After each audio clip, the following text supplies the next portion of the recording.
ஒரு கலையாக ஆரம்பிக்கப்பட்ட இந்த கராத்தேயானது ஒரு விளையாட்டாக பரிணமித்த பின் இதனுடைய வளர்ச்சியானது எவ்வாறாக காணப்படுகின்றது? உண்மையாக கூற முடியும், கராத்தே கலைன்னு சொல்லும் பொழுது அது ஒரு தற்பாதுகாப்பு கலை. கராத்தே கலையினுடைய பிலோசபி தத்துவம் நான் பல இன்டர்வியூவில் நான் கூறியிருக்கின்றேன்.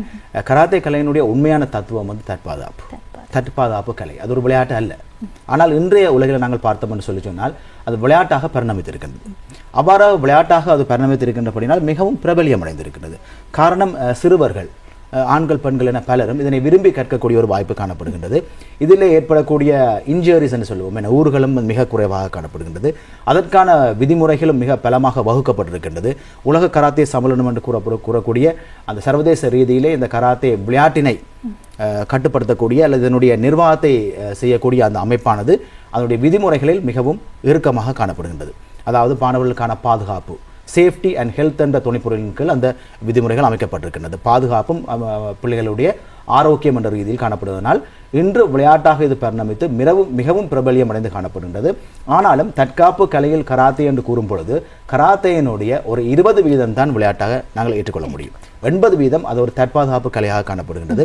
பல்வேறுபட்ட ஒழுக்க விழுமியங்களை உட்படுத்தியதாக காணப்படுகின்றது. அது ஒரு லைஃப் ஸ்டைலாக காணப்படுகின்றது. ஜப்பானை பொறுத்தவரையிலான் கராத்தேயினுடைய அறிமுகம், கராத்தே என்ற சொல்லினுடைய அறிமுகம் காணப்பட்டது.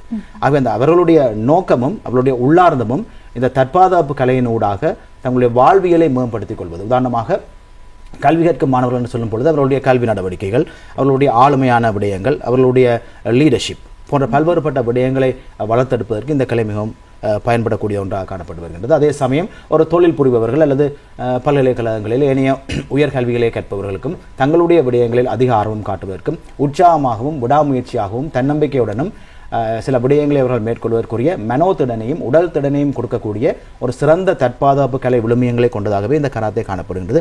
இருப்பினும் நீங்கள் கேட்டது போல தற்போது இது விளையாட்டாக பரிணமித்ததன் பின்னர் இது மிகவும் பிரபலியம் அடைந்திருப்பது என்பது மிகவும் உண்மை. இருப்பினும் அது ஒரு 20% தான் அதனை நாங்கள் விளையாட்டாக கருத முடியும்.